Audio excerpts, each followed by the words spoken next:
কালকের খবরটা দিই। কালকে সন্ধ্যাবেলা পড়ছিলাম, তখনই মা ডাকলো কিছু খেয়ে যা।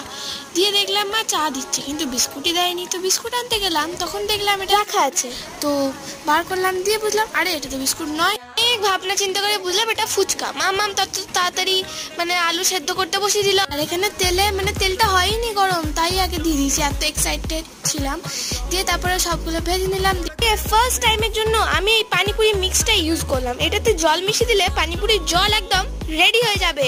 অনেকদিন আগে কিনেছিলাম, কিন্তু ট্রাই করা হয়নি। মাকে দেখছি কি যে মা তো আবার ফুচকা নিয়ে চলে যাচ্ছে। আলুটাতে ধনেপাতা, লঙ্কা, পেঁয়াজ কুচি এসব দিয়ে মশলা দিয়ে দিয়েছিলাম। দিয়ে 2-3টে ওই ফুচকা ভেঙে লঙ্কা গুঁড়ো দিয়ে আমাদের ঝালঝাল করে আলু মাখা রেডি। আর ফুচকার মধ্যে তো একটু ঝালঝাল আলু না হলে ভালোই লাগে না, তাই না বলো? আমরা সবাই মিলে ফুচকা খেলাম, আর মামাম তো আবার থামস আপও দেখালো। সন্ধ্যাটা আমাদের দারুণ ভাবে কাটলো। ভিডিও ভালো লাগলে লাইক, শেয়ার, সাবস্ক্রাইব।